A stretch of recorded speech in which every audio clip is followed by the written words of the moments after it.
Bismillahirrahmanirrahim. Assalamualaikum warahmatullahi wabarakatuh. Perkenalkan, kami dari kelas E. Di sini kami ingin mempresentasikan tugas besar dari mata kuliah kecerdasan buatan, yaitu AI dengan prolog. Di sini kami beranggotakan 4 orang, yaitu ada Sheila Padilla Maulani, ada Risma, lalu Anarbiansa, dan Sila Hanifa. Pengantar, Swi Prolog merupakan salah satu implementasi dari bahasa pemrograman Prolog yang sering digunakan untuk pengembangan aplikasi berbasis logika, terutama dalam bidang kecerdasan buatan dan sistem pakar.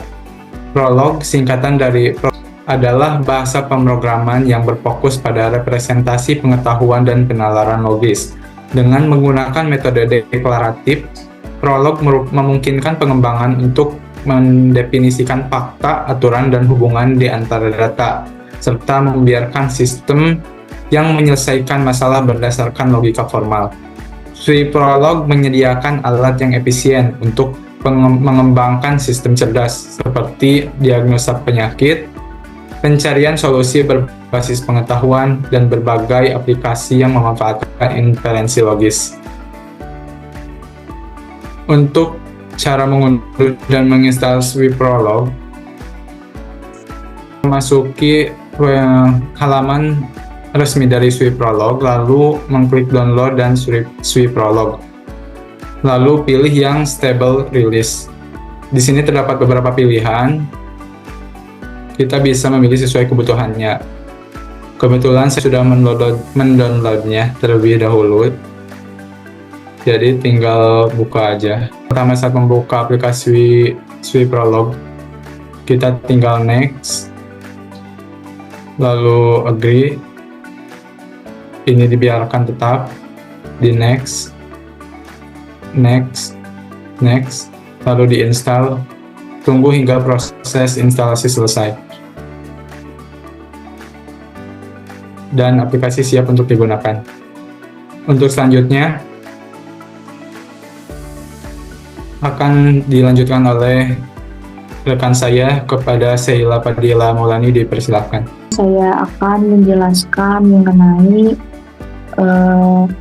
pengenalan lingkungan kerja pada Swi Prolog sendiri. Pada lingkungan kerja, Swi Prolog terdiri dari beberapa komponen yang dirancang untuk memudahkan pengembangan aplikasi berbasis logika.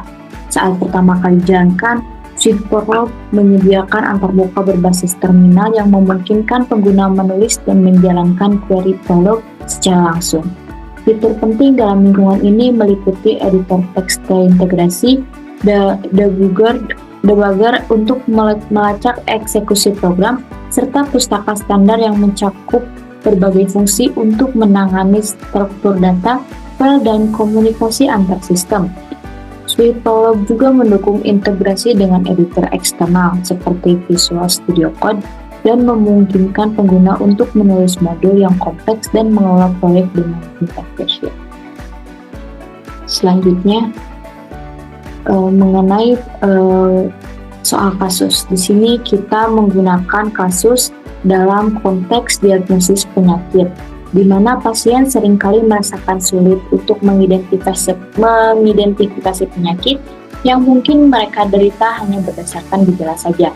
Penyakit dengan gejala yang mirip dapat menyebabkan kebingungan dan keterlambatan dalam pengobatan yang tepat. Di era digital seperti sekarang, ada kebutuhan untuk pengembangan aplikasi yang membantu pasien melakukan diagnosis secara mandiri. Aplikasi ini harus dapat berinteraksi dengan pengguna untuk mengumpulkan informasi mengenai gejala-gejala yang dialami dan memberikan rekomendasi penyakit yang mungkin sesuai berdasarkan data yang telah didapat. Tantangan yang dihadapi dalam pengembangan aplikasi ini antara lain variasi dalam gejala. Penyakit yang berbeda mungkin memiliki gejala yang mirip, sehingga aplikasi harus memiliki logika yang lebih kuat untuk membedakan dan mengklasifikasi gejala lagi. Yang kedua yaitu validasi masukan. Pengguna mungkin tidak memberikan input yang valid, hingga aplikasi harus menangani input tersebut dengan benar. Dan yang ketiga, pengalaman pengguna, di mana interaksi pengguna harus dirancang agar mudah dimengerti dan nyaman sehingga pengguna merasa percaya diri dan menjawab pertanyaan yang diajukan. Berikut adalah persoalan kasus yang kelompok kami gunakan. Saya kembalikan kepada moderator. Selanjutnya kepada rekan saya yang lain, sila Hanifah, dipersilakan. Baik, untuk penyelesaian kasus, pertama yaitu dilakukan pengumpulan data, di mana kita mendefinisikan fakta-fakta mengenai gejala yang terkait dengan berbagai penyakit. Ini dapat dilakukan dengan menggunakan basis data yang sederhana, yang berisi hubungan antara penyakit dan gejalanya. Lalu selanjutnya yaitu interaksi dengan pengguna, di mana aplikasi akan melakukan interaksi dengan pengguna melalui serangkaian pertanyaan.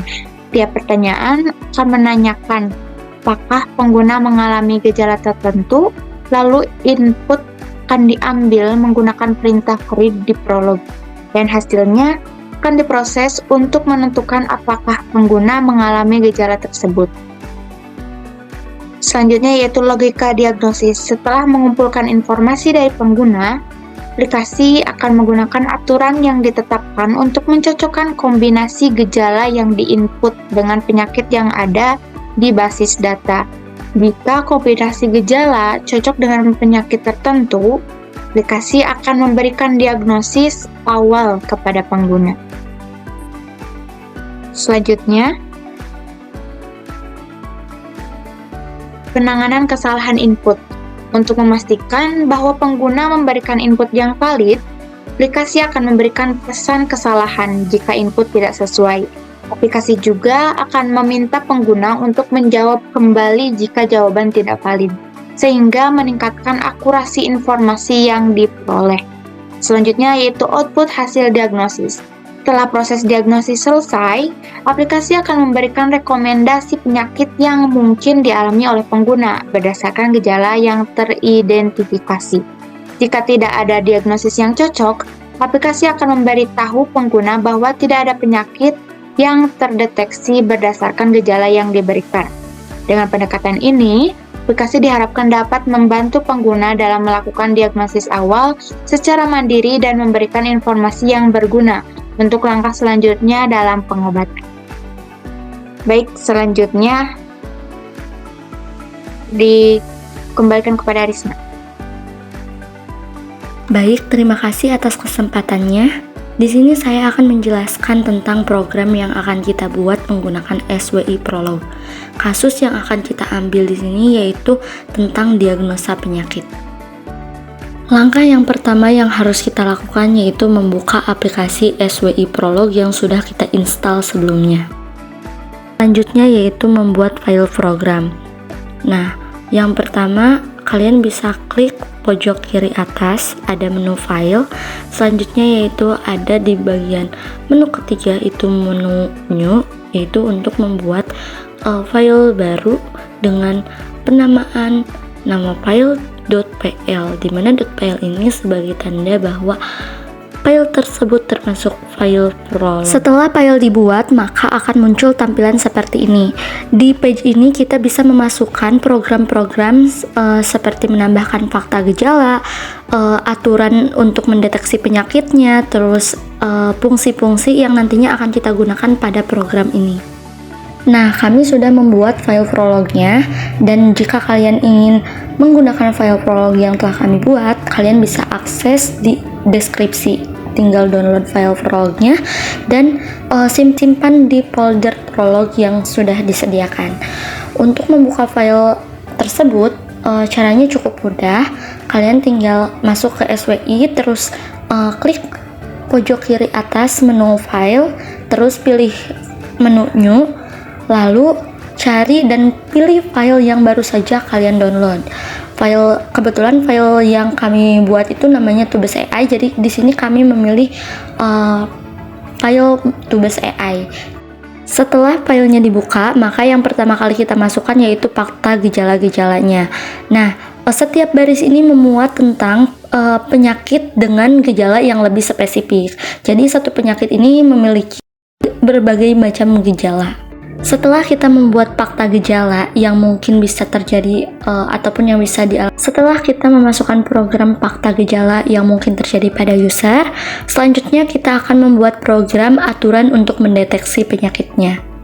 Aturan inilah yang akan membantu Prolog dalam mendeteksi ataupun mengidentifikasi penyakit berdasarkan kumpulan gejala-gejala yang telah diinputkan oleh user.